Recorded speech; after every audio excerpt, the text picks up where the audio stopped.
Hermanos, buenas tardes. Los saludo en el nombre del Señor. Yo me siento muy contento. Yo pienso que cuando me presionan más así en mi fe, yo respondo con alegría, respondo con gozo y sin ningún temor. Aquí estamos. Yo quisiera que abramos la escritura en el Evangelio de San Juan, capítulo 14. Vamos a leer un solo versículo, el versículo 27.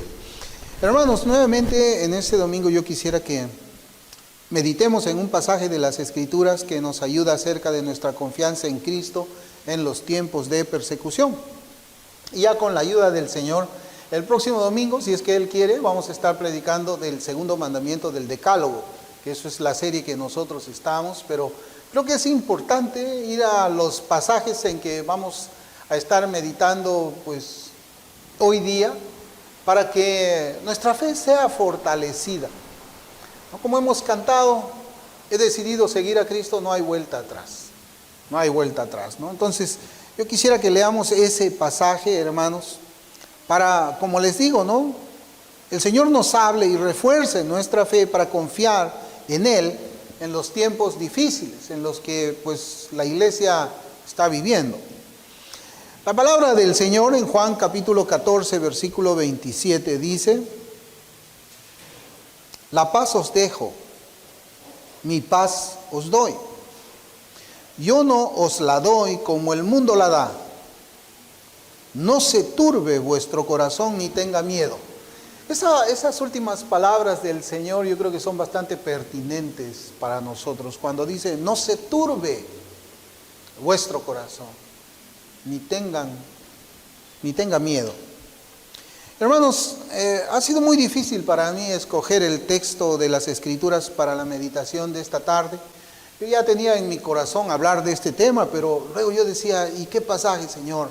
¿En qué pasaje tú nos hablas acerca de no se debe turbar nuestros corazones? Y en realidad, hermanos, no es que los pasajes sean muy escasos y arduos de encontrar en las Escrituras que traten acerca de este tema, sino que es todo lo contrario, son muchos los pasajes donde el Señor dice que no se turbe nuestros corazones. O cuando Él dice, estad quietos y ved que yo soy el Señor, ¿no? Estad quietos, es como decir, bueno, alguien va a hacer la pelea por mí, qué bueno, yo me quedo acá quieto y es Dios quien va a pelear esa batalla por mí. Y es así, Dios pelea las batallas por nosotros. Quizás, hermanos, como vamos a ir viendo en el desarrollo de nuestra meditación, hay cosas que no vemos con nuestros ojos, pero la fe se trata de eso. Creer que Dios está haciendo algo que nosotros no alcanzamos a ver con nuestros ojos. Cuando hablamos de confiar en el Señor Jesucristo en todo tiempo, ¿cuántos versículos inundan nuestros corazones? Para nosotros que leemos la Biblia seguidamente, ¿cuántos? Pues son muchísimos. Son muchísimos los versículos en los cuales el Señor nos dice a cada uno de nosotros que debemos confiar en Él en todo tiempo. Los encontramos en el Antiguo Testamento, los encontramos también en el Nuevo. Pero miren, yo también encontré otro pasaje, antes de entrar un poquito más a nuestra meditación de Juan capítulo 14, versículo 27, si usted abre en Isaías o lo anota, Isaías 43, mire cómo dice el versículo 1 y 2, y es algo que yo había también resaltado en mi Biblia. Isaías 43, 1 y 2 dice: ahora así dice Jehová, creador tuyo, oh Jacob, y formador tuyo, oh Israel. Dice, no temas porque yo te redimí. No temas porque yo te redimí, te puse nombre, mío eres tú. Cuando pases por las aguas, yo estaré contigo. Y si por los ríos, no te anegarán. Cuando pases por el fuego, no te quemarás, ni la llama arderá en ti. Eso es, hermanos, para hacer un sermón muy profundo, tan profundo como el que podemos hacer a partir del texto del capítulo 14 del Evangelio de Juan. Por eso el punto mío en esta introducción es que hay cientos de textos donde el Señor nos anima a nosotros a no temer, a que nuestro corazón no esté turbado. Nos anima también con las palabras que hemos leído en Isaías 43. Yo te redimí. Tú eres mío, tú me perteneces. Y yo no voy a dejar que nada te pase. Cuando pases por los ríos no te anegarás. Cuando pases por el fuego no te vas a quemar. Tremendo, hermanos. El Salmo 23 también, cuando habla de pasar por el valle de sombra y de muerte. El Señor también nos dice que va a estar con nosotros. Su vara y su cayado, su presencia estará con nosotros en esos tiempos difíciles. Y es a veces angustiante cuando nosotros nos sentamos un momento en la sala de nuestra casa o donde sea, en un parque, y no sabemos qué va a pasar mañana. No sabemos qué va a pasar la próxima semana. No sabemos qué van a hacer nuestros empleadores. No sabemos si nos van a dejar entrar, no sé, a comprar nuestra comida. No sabemos. Pero la Escritura dice, no se turbe vuestro corazón. No tengas miedo, yo te redimí. Hermanos, desde hace algunos años, la Iglesia del Señor comenzó a ser el objeto de la persecución por medio de leyes de los gobiernos en diferentes países. Y créanme, hermanos, que hay países que han sufrido todavía mucho peor de lo que nosotros podemos estar sufriendo ahora. Por ejemplo, se dieron leyes donde los pastores debían oficiar la boda entre personas del mismo sexo. Si usted vive en los Estados Unidos de América, hay dos formas en las cuales usted se puede casar. Usted puede ir a un juez y el juez lo casa.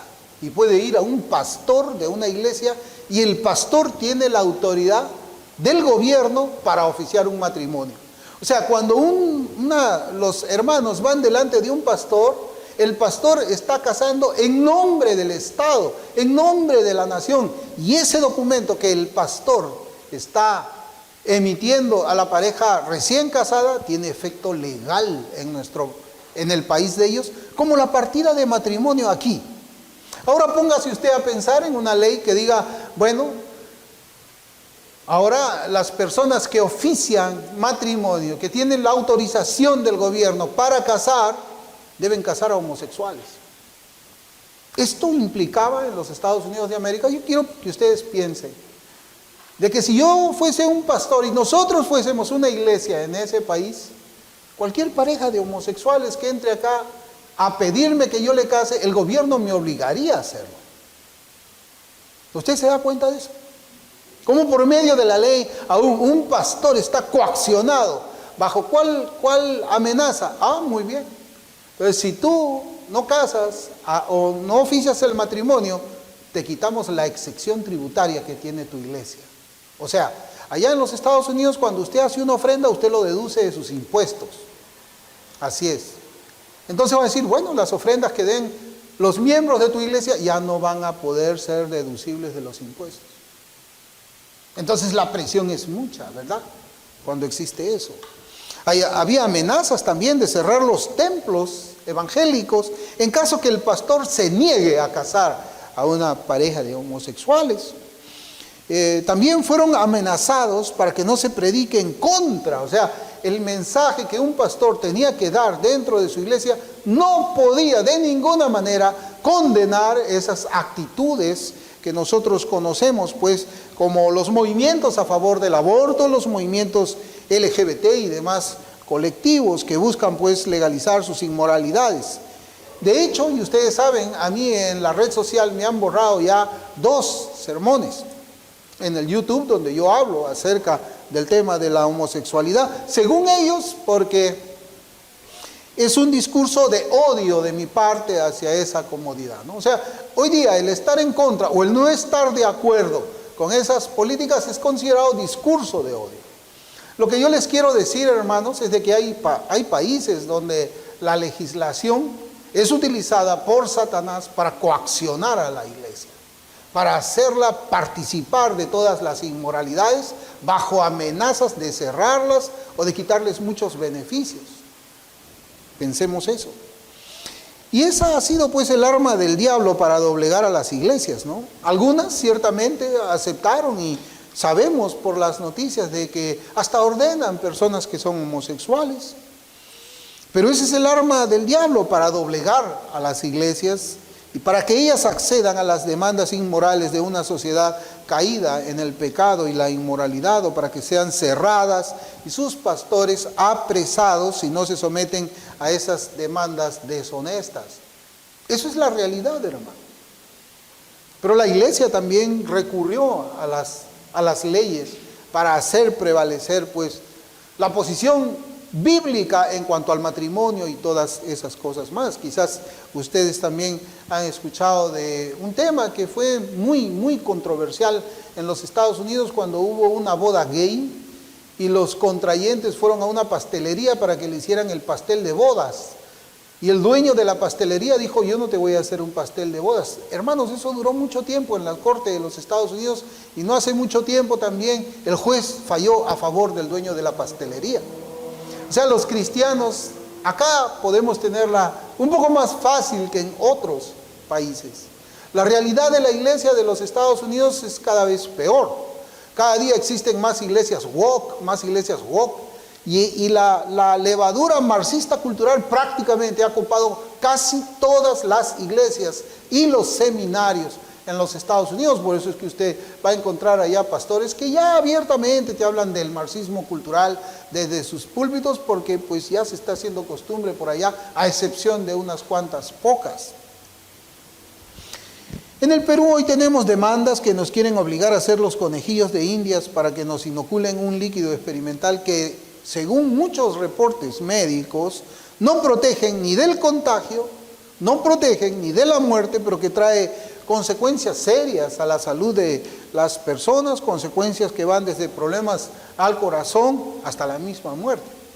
Eso es lo que nosotros estamos padeciendo en nuestros días aquí en Perú, ¿no? Y el asunto es que las autoridades nos amenazan de que si no les obedecemos en este asunto, no podemos reunirnos para adorar a nuestro bendito Dios y Salvador, el Señor Jesucristo. Esa ha sido la amenaza. Y nosotros estamos aquí. Si usted no se ha dado cuenta, los gobiernos con estas leyes atentan contra nuestra libertad religiosa, nuestra libertad de expresión, nuestras libertades dadas por Dios a nosotros desde el momento en que hemos nacido. Pero la ley ya no importa, la ley ya no importa, ¿no? Los políticos manejan todo esto como ellos quieren, y pues como ellos están actuando en contra de lo que el Señor ordena en su palabra, ellos no merecen nuestra obediencia. Así de simple. Si usted no se ha dado cuenta, pues los gobiernos con estas leyes atentan contra nuestra libertad religiosa, ¿no? Y estas amenazas son un problema para la iglesia del Señor. Y yo hablo para la iglesia del Señor como cada uno de nosotros. Cada uno de nosotros. El día 10... yo había publicado precisamente en mi red social que mi esposa salió temprano para comprar huevos a una tienda Avinca. Y regresó, pero compró los huevos en otro lado porque no le permitieron a ella ni siquiera comprar huevos el día 10. Bueno, llegó a la casa, nos sonreímos. Dijimos ya, ¿cómo podemos solucionar esto? Y estamos solucionando esto. Son un problema para la iglesia individual y para nosotros también de una forma colectiva. Y hacen pues que nuestros corazones se turben, ¿verdad? Están turbados nuestros corazones. ¿Qué pasará? ¿Qué pasará con mi trabajo? ¿Qué pasará con mis hijos? Ahora están hablando de obligar la vacuna, creo que a partir de los 12 años. ¿Vamos a pinchar a nuestros hijos? ¿Qué vamos a hacer? ¿Cómo podemos arreglar todo esto? Y esas cosas, esas noticias, esas persecuciones, ese acoso a nuestra libertad, hace que nuestros corazones estén turbados, ¿o no? ¿O me equivoco? Somos seres humanos, nos tiene que afectar. Somos cristianos, pero no somos de palo. Por eso es que el Señor muchas veces nos dice: no temas, no temas, no temas. ¿Por qué? Porque sabe que vamos a ser amenazados, y esas amenazas a llevarnos quizás a que podamos flaquear en algún momento. Pero hoy día el Señor nos está diciendo algo diferente a nosotros. El Señor nos dice: no se turbe vuestro corazón, ni tengas miedo. Esas amenazas pues son un problema para nosotros. Pero también la respuesta a esas amenazas debe ser según lo que Cristo nos ordena. La primera respuesta es que no debemos turbarnos. Es la primera respuesta. No debemos afligirnos, o debemos recuperarnos de la aflicción. Y no debemos temer.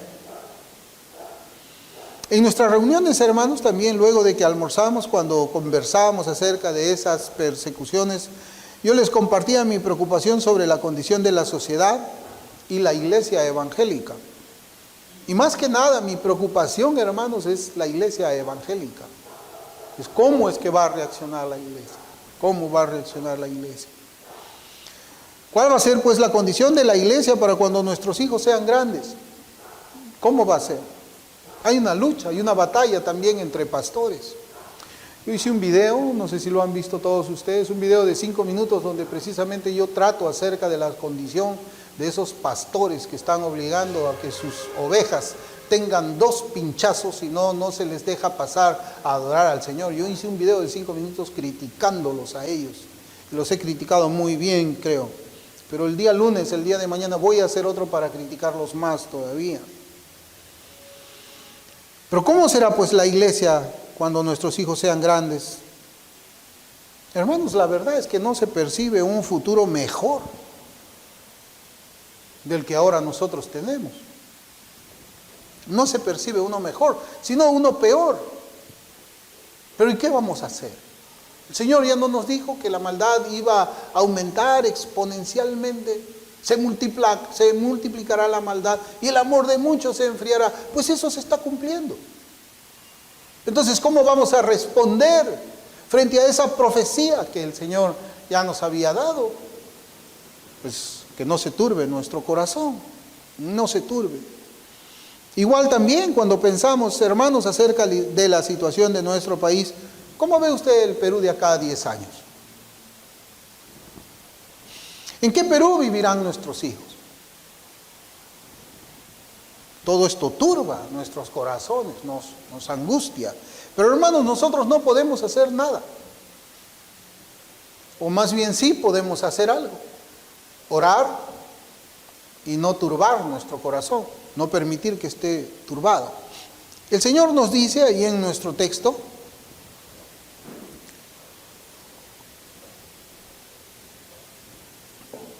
la paz os dejo, mi paz os doy, yo no os la doy como el mundo la da. No se turbe vuestro corazón, no se turbe vuestro corazón, ni tenga miedo. Este, hermanos, es el momento de confiar en el Señor Jesucristo y mantenernos firmes, mantenernos firmes. Y aunque muchos ministros del Evangelio trancen con el mundo, trancen con el globalismo, nosotros debemos mantenernos firmes. Cuando la iglesia visible vaya cuesta abajo, arrastrada por el mundo, nosotros debemos mantenernos firmes. Cuando veamos los gobiernos persiguiendo con sus leyes a los hijos de Dios, nosotros debemos mantenernos firmes. Firmes en nuestra fe y con la paz de Cristo en nuestros corazones. Eso es lo que dice nuestro versículo. Debemos, hermanos, ver todo esto como la purificación que el Señor hace para que su verdadera iglesia sea limpiada de los profesantes falsos y de los que están en sus púlpitos buscando también fama, la fama del mundo, el reconocimiento del mundo. Debemos de ver esta situación como una purga en la iglesia del Señor. Como pastor, yo no debería involucrarme directamente con los asuntos políticos del país, pero cuando veo que la política de los gobernantes ataca a la iglesia del Señor, es mi deber resistirlos y alertar a los creyentes de estos ataques. No puedo ser, hermanos, yo un observador inútil cuando vea que la iglesia de Cristo sufre por estas leyes satánicas que persiguen y atribulan los corazones de los santos. Pero el Señor nos trae una orden. Esto es una orden, hermanos, en el versículo que hemos citado. Él dice, no se turbe vuestro corazón, ni tenga miedo. No se turbe, hermanos, ni tenga miedo. Una versión al español de estas palabras también podría ser: no dejen que sus corazones estén turbulentos y agitados. La palabra turbar, yo la estuve investigando, hermanos, y es la traducción de la palabra griega tarazo, que se usa también en el siguiente versículo. Mire cómo se usa esta palabra, está en Juan 5:4. Ahí dice: porque un ángel descendía de tiempo en tiempo al estanque y agitaba, esa palabra agitar, agitaba el agua. Esa palabra agitaba es turbar, ha sido traducido turbar. Y el que primero descendía al estanque, después del movimiento del agua, quedaba sano de cualquier enfermedad que tuviese. Entonces, lo que el Señor nos está enseñando por medio de este pasaje es que nuestros corazones, ante situaciones de persecución contra su iglesia, no deberían estar confundidos, también significa eso. No deberíamos estar turbados o agitados como las aguas en un temporal.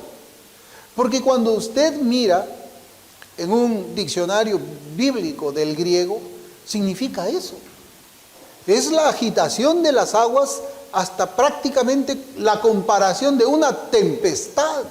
Y yo no sé si usted ha visto alguna vez cómo es el mar adentro cuando existen las tempestades. Yo lo he podido ver a partir de videos. Cómo es que esos buques que traen carga desde otros continentes tienen que ir prácticamente batallando contra olas gigantescas cuando el mar está así embravecido. Olas de no sé cuántos metros y usted ve que el buque está así y luego como que se desaparece la punta del barco y vuelve a aparecer y viene otra ola y lo vuelve a cubrir. Eso es tener las aguas agitadas. Eso es tener turbado el corazón.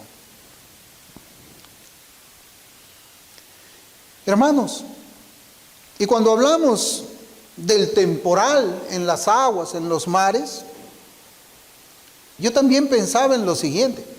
En un pasaje de las Escrituras donde el Señor calmó las aguas en una tempestad grande que las olas cubrían la barca, dice en Mateo 8. Así como el Señor con su palabra hizo que las olas obedecieran y el mar estuviese quieto y ya no agitado, así también el Señor Jesucristo, por medio de su palabra, debe tener el poder para que esa agitación en nuestro corazón, esa tempestad, la convierta en calma. Y verdaderamente que ese es el objetivo nuestro. Debe ser el ejercicio espiritual de cada uno de nosotros, buscar al Señor insistentemente hasta que su palabra calme esas turbulencias que nosotros tenemos ahora en nuestros corazones. Él calma las tempestades que azotan nuestros corazones en circunstancias difíciles. Él puede hacerlo.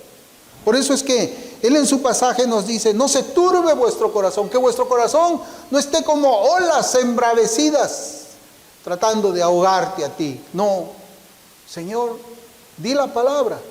Y así como calmaste esa tempestad donde estaban tus discípulos, también, Señor, calma esta tempestad en mi corazón ahora.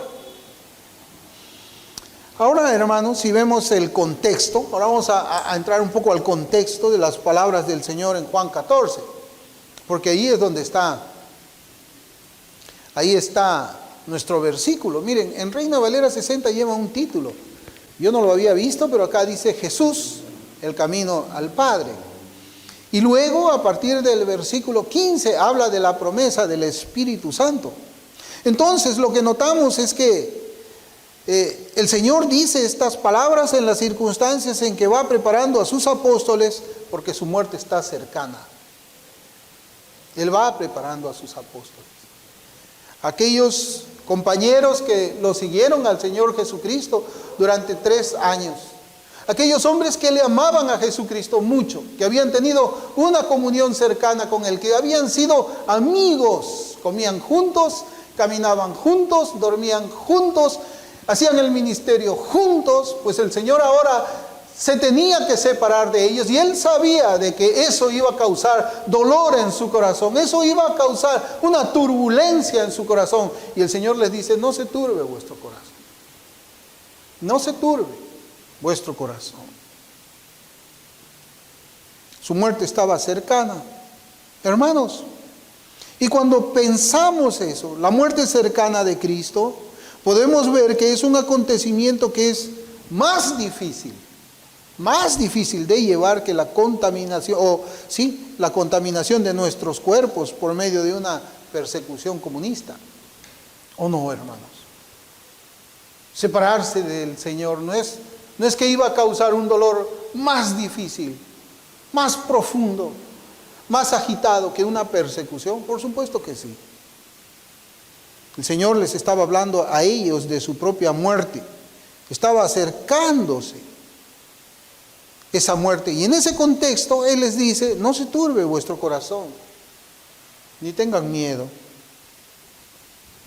Hermanos, es verdad que los corazones de los apóstoles estaban atribulados por un acontecimiento diferente. Ellos estaban atribulados porque el Cristo iba a morir, iba a padecer. Y nosotros estamos atribulados, turbados por situaciones distintas. Pero las palabras del Señor para ellos son también para nosotros, sin importar las circunstancias. No se turbe vuestro corazón, no se turbe nuestros corazones. No debemos sorprendernos de todas estas cosas que vienen aconteciendo contra nosotros. No debemos sorprendernos. En reiteradas oportunidades durante su ministerio terrenal, nuestro Señor nos dijo que íbamos a padecer mucho en este mundo. En Juan 16:33 dice, estas cosas os he hablado para que en mí tengáis paz. En el mundo tendréis aflicción, pero confiad, yo he vencido al mundo. Confiad, vamos a tener tribulación, pero debemos confiar, debemos tener fe, debemos tener esperanza. ¿Y por qué? Porque Cristo lo dice. Y no solamente lo dice, sino porque Cristo ha vencido a ese mundo que nos persigue y nos turba el corazón y que nos hace temer también. Hermanos, esa debe ser nuestra esperanza en medio de este momento en que la iglesia sufre. Cristo venció al mundo. Quizá alguno diga, como yo les decía al principio, pues yo no veo que el Señor esté venciendo ahora. Parecería que es todo lo contrario, ¿verdad? Y algunos creen así. Algunos creen de que en algún lugar que no alcanzan a ver nuestros ojos hay una lucha, una batalla entre Satanás y el Señor Jesucristo. Algunas veces Satanás le está ganando al Señor Jesucristo. Otras veces el Señor Jesucristo es el que hace retroceder a Satanás. Mentira. La Escritura dice, Cristo venció al diablo en la cruz. Eso dice la Escritura. No hay ninguna guerra, no hay ninguna batalla. El diablo no le roba ni una sola pulgada al Señor Jesucristo. El Señor Jesucristo es un vencedor y nosotros somos vencedores en Él. Entonces, si nosotros no vemos que existe un adelanto, hermanos, tenemos que leer bien la Biblia. Porque no se trata de ver, se trata de creer. Que aún donde nuestros ojos no alcanzan, es Cristo quien ha derrotado y ha puesto su pie sobre la cabeza de ese demonio inmundo. Es Cristo quien ha derrotado a Satanás. Es el Señor. Por eso es que Cristo venció al mundo, aunque no lo veamos con nuestros ojos ahora. Pero debemos recordar que nosotros no andamos por vista. Nosotros no andamos por estadísticas. Nosotros no andamos por las noticias que nos dicen en la televisión o en los diarios. Nosotros andamos por fe. Nosotros andamos como este libro dice que nosotros andemos. Como la palabra del Señor nos dice. Y si el Señor ahora nos dice que debemos tener paz y creerle a Él, cada una de sus palabras, eso es lo que Él nos está diciendo. Cree cada una de las palabras que yo te estoy diciendo. Y así, hermano, debemos hacerlo mientras estamos en medio de las muchas tormentas que se nos vienen, porque quizás esto es el principio de muchas cosas peores que van a ir viniendo. Y si no podemos enfrentar esta pequeñez, ¿cómo vamos a enfrentar las batallas mayores? Tenemos que esforzarnos, tenemos que tomar fuerza, tenemos que tomar ánimo, tenemos que hacer fuerte nuestra fe y nuestra esperanza, ponernos de pie en la fe y decidir estar firmes y pelear esta batalla también, porque el Señor está con nosotros. Hermanos, lo primero que debe gobernar nuestra mente es que las circunstancias, y miren lo que le voy a decir, nosotros somos una iglesia reformada, no somos una iglesia arminiana. La iglesia arminiana cree mucho en el libre albedrío y que en realidad pues Dios no tiene ningún control sobre las cosas. El hombre tiene libre albedrío y Dios no puede hacer nada. Dios está atado de manos, ha retrocedido y ha dejado que el hombre haga todo lo que el hombre hace. Su maldad, Dios no puede intervenir. Pero nosotros no tenemos esa visión de la Escritura. La Escritura, ¿qué cosa dice? Dios es soberano. Entonces, lo primero que debe gobernar nuestra mente es que las circunstancias en que nos encontramos no son el producto de la casualidad. Lo que ahora estamos viviendo no es casualidad, no es que a Dios se le escapó algo por ahí, o Dios no puede controlar esto de acá. Absolutamente no. Eso yo lo considero una herejía.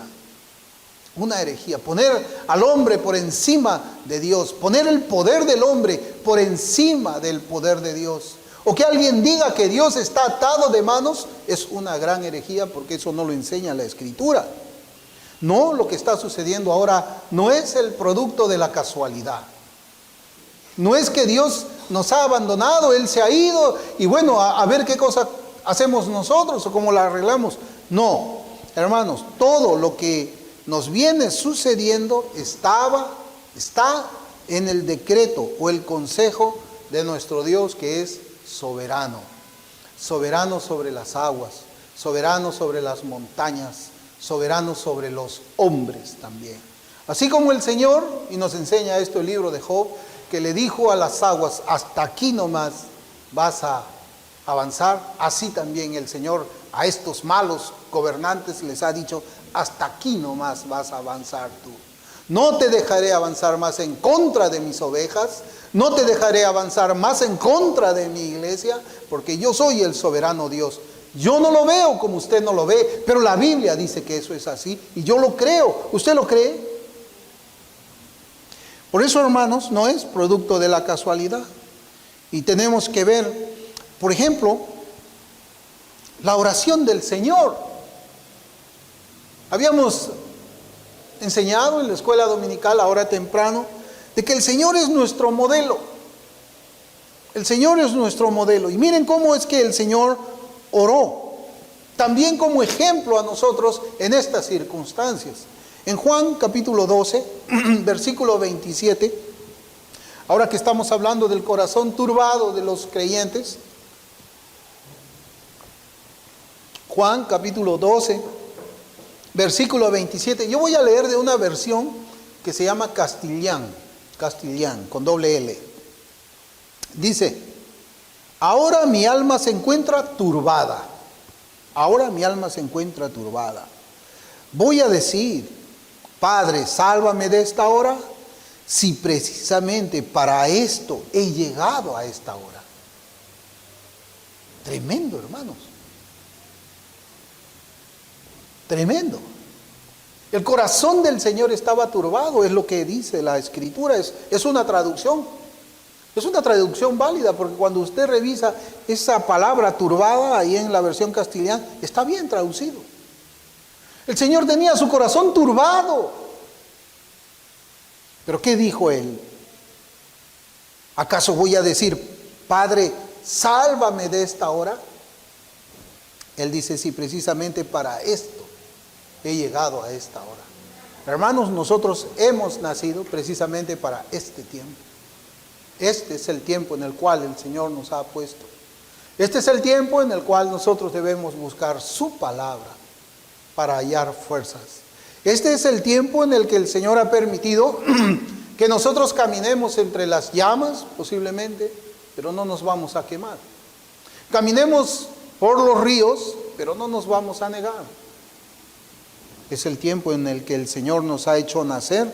Para este tiempo estamos aquí y nosotros vamos a resistir en fe todo esto que el Señor ha permitido en su soberanía que atravesemos. Hermanos, yo lo que quiero decirles es de que Dios es soberano. Él es soberano. No debemos olvidarnos de eso. Nosotros como iglesia reformada deberíamos de tener muchísima más fe que una iglesia arminiana. Los arminianos pueden flaquear, porque ellos tienen pues el demonio de libre albedrío, un Dios atado, fuera de control están todos y no saben qué es lo que va a pasar mañana. Dios no tiene ningún plan, es el hombre el que hace los planes. Y Dios impotentemente está mirando desde algún lugar de donde no sabemos. No, hermanos, nosotros como una iglesia reformada, yo siempre he creído y he enseñado, y aún en nuestra confesión está, que Dios es soberano. Dios está en control de toda esta situación por la que nosotros estamos atravesando ahora. Es más, Pablo a los Corintios le dice de que así con la prueba Dios también nos va a proveer una salida. Y Dios dice en su palabra que Él no va a permitir que seamos probados más de lo que podamos soportar. Es una prueba de fe. Es una prueba de fe que golpea nuestro corazón, golpea nuestra esperanza, golpea nuestra fe. Pero nosotros no podemos permitir de que nuestra fe, que no es nuestra, es de Cristo. Esta fe que tenemos es de Cristo. Esta fe debe ser robustecida por el Señor. Y es tiempo, hermanos, de que clamemos, así como los apóstoles clamaron al Señor y decirle nosotros también: Señor, aumentanos la fe en este tiempo tan difícil que estamos atravesando. Él es soberano. Igualmente, hermanos, Él nos ha traído a esta hora de angustia con un propósito. Con un propósito. Y ese propósito Él lo guarda en su corazón santo y bondadoso. Su corazón es bondadoso. El Señor no está haciendo experimentos con nosotros. Él no dice: voy a dejarlos que pasen esto para ver, para examinar, para observar. No, su corazón es bondadoso. La Biblia dice que Dios es amor. Y si Él está permitiendo que atravesemos por esta circunstancia, es su corazón lleno de amor que lo hace con un propósito bueno para nosotros, no para Él, para nosotros, nuestra vida como cristianos. Y así como el Señor le dijo en oración que se haga la voluntad del Padre y la de Él como hijo, y no la de Él como hijo, igual nosotros oremos para que toda esta tribulación traiga gloria al santo nombre de Dios. Traiga gloria al santo nombre de Dios por medio de nuestro testimonio, de nuestra fortaleza, de nuestra vida.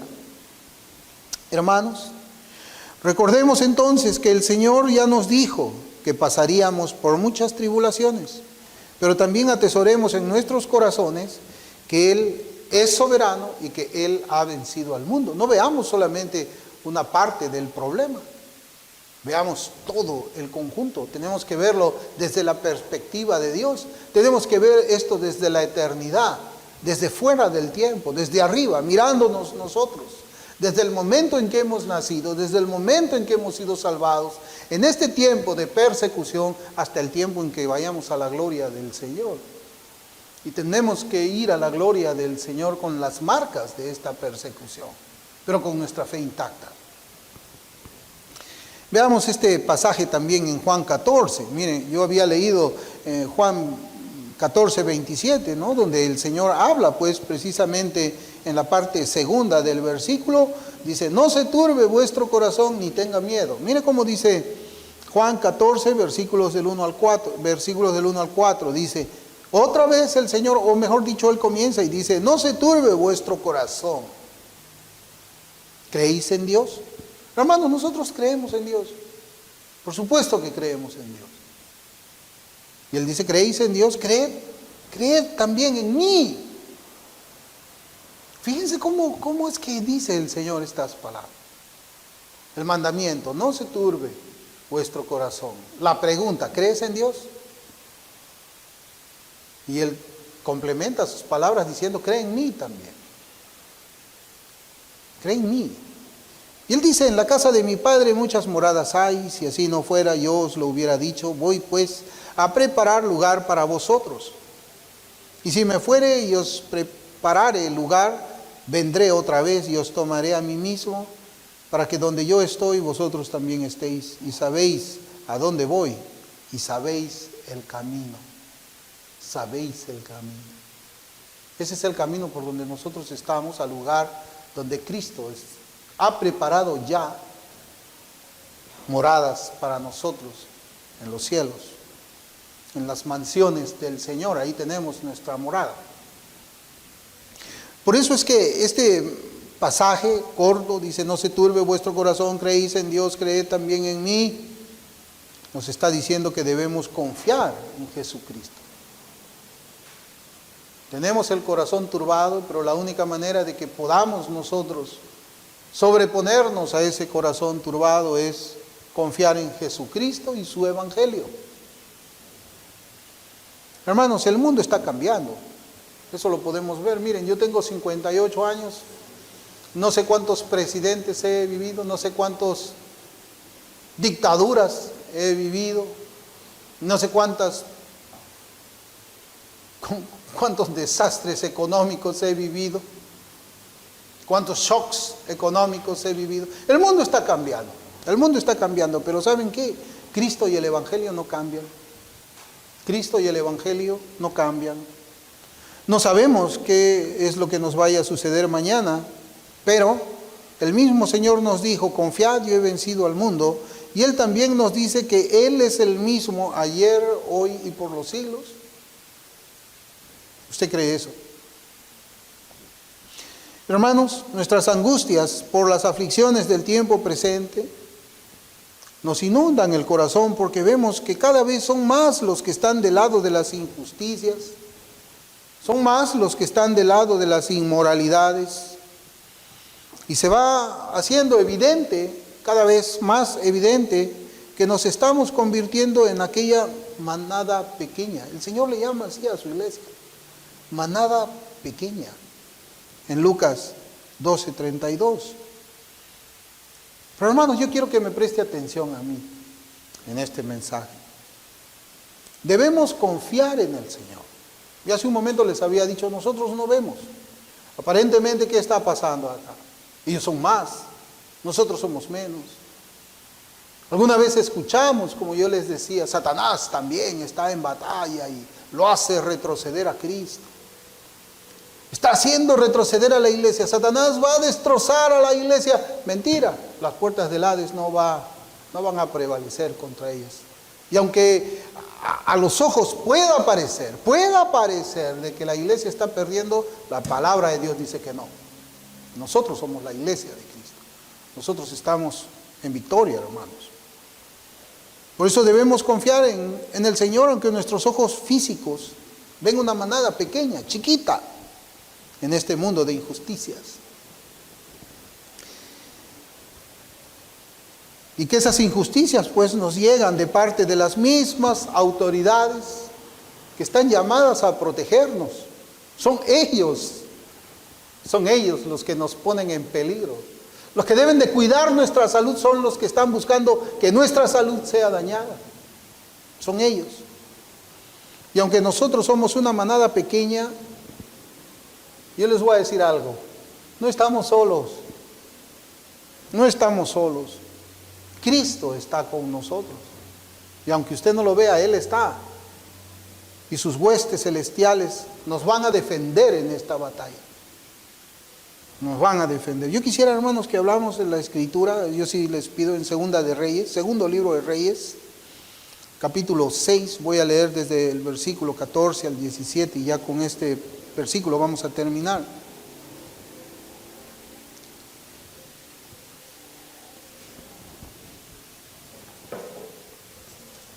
Segundo libro de Reyes, capítulo 6, versículos 14 al 17. Mire, la Escritura dice: entonces envió el rey allá gente de a caballo. Acá está hablando de que un ejército está atacando al pueblo del Señor, ¿no? Y ahí estaba el profeta también.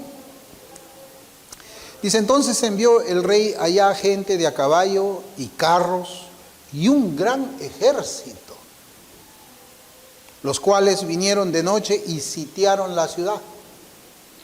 Y se levantó de mañana y salió el que servía al varón de Dios.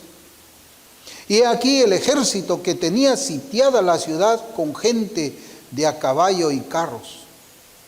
Entonces su criado le dijo, Señor mío, ¿qué haremos?